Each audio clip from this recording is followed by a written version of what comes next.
Hello guys, ఈరోజు నేను healthy breakfast అనేది ఎలా తయారు చేసుకోవాలంటే లేడీస్కి వెయిట్ లాస్కి అంటే ఎట్లా ఏంటనేది నేను చూపించబోతున్నాను. కొంతమంది వెయిట్ ఎక్కువ ఉన్నవాళ్ళు వెయిట్ లాస్ అవ్వాలి, పీసీడీ ప్రాబ్లమ్స్ ఉన్నవాళ్ళు అంటే బాడీకి ఎక్కువ ప్రోటీన్ అందకుండా ఎట్లా ఏంటనేది అనుకునేవాళ్ళు, అలాంటి వాళ్ళందరి కోసం నేను హెల్తీ బ్రేక్ఫాస్ట్ అనేది చూపించబోతున్నాను.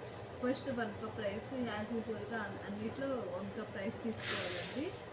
దాని తగ్గట్టు మనం ఇప్పుడు చాందాలు నేను చాందాలు ఇట్లా కవర్లో పెట్టేసుకున్నాను. ఏంటంటే చాందాలు ఎక్కువ తీసుకోకూడదు, తక్కువే తీసుకోవాలి చాందాలు. ఇది 1 కప్ రైస్కి 1/2 కప్పు చాందాలు తీసుకోవాలండి.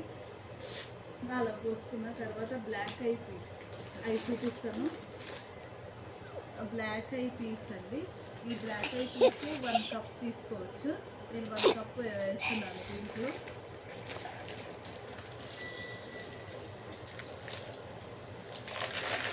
ఓకే, ఎక్కువ పడింది, నో ప్రాబ్లం.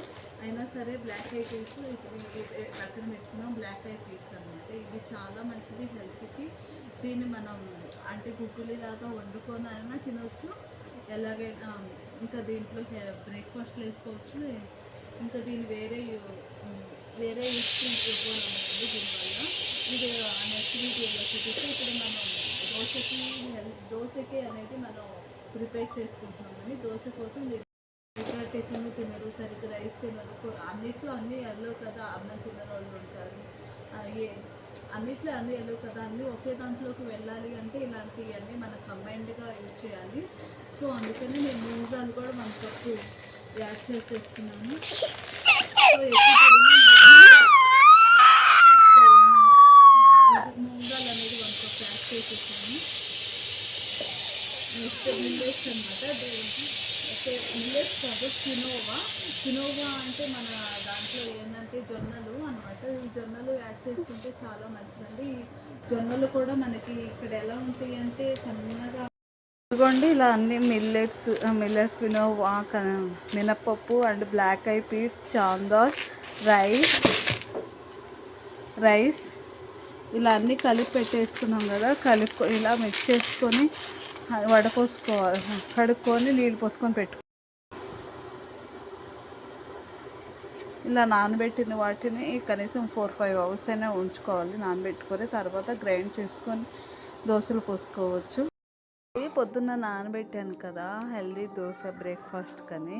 చూడండి ఎంత మెత్తగా నానినాయో మనకి. చూడండి ఎంత ఇప్పుడే అయిపోతుంది, అన్నీ బాగా నానినాయి. నా టైం వచ్చేసి ఇప్పుడు 9:30 అయిందండి. సో నేను 9:30 అంటే మార్నింగ్ 2కి అలా పెట్టాను. ఇప్పుడు 9:30 అయింది. చాలా బాగా నానినాయి. ఇప్పుడు దీనిని మనం పిండేసుకుందామండి. మిక్సీ చేశాను, చూడండి ఎంత మెత్తగా వచ్చిందో. నేను రెండిట్లో షిఫ్ట్ చేసుకున్నాను అనమాట. ఈ బౌల్లో నాకు ఎక్కువైనా అనిపించింది, అందుకంటే పులవాలి కదా, పులిచినప్పుడు కొంచెం పొంగిద్ది కదా, అందుకని ఇలా బౌల్లో ఎక్కువైనట్టు అనిపించి నేను ఇట్లా. ఇప్పుడు దీన్ని నేను ఓవెన్ ఇక్కడ పిండి అనేది పులవాలి.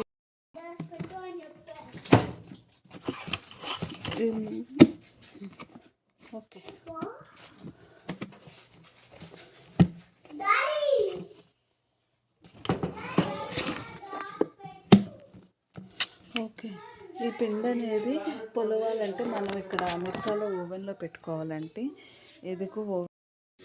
ఇదిగోండి నేను ఇలా ఓవెన్లో పెట్టేసుకున్నాను అనమాట. పిండి పులియాలంటే ఇప్పుడు ఓవెన్ డోర్ అనేది క్లోజ్ చేసేస్తున్నా. ఓవెన్లో పెడితే సరిపోదండి, మనం అట్లా ఓవెన్ లైట్ అనేది ఆన్ చేయాలి. నాకు ఈ క్లాక్, ఈ టైమర్ సెట్ ఆఫ్ అనేది నాకు ఐడియా లేదండి. ఇది ఓవెన్ అని అనుకుంటా. స్టార్ట్, క్యాన్సిల్, ఇక్కడ temperature, time, control lock, bake, broil, ఇవన్నీ ఓవెన్ సెట్టింగ్స్ అండి. నాకు అంత ఐడియా లేదు మీకు చెప్పడానికి. నేను జస్ట్ పిండి పుల్లబెట్టడం, పెరుగు అలా పెట్టేస్తాను, వాటిల్లో లైట్ వేస్తాను, అంతేనండి. Thank you. దోశ వచ్చిందో క్రిస్పీగా, ఏం ఆయిల్ లేకుండా ఫైనల్గా దోశ వచ్చేసింది. ఇలాంటి దోశ కదా మనం తినాలనుకుంది. అది చూడండి ఎంత బాగుందో.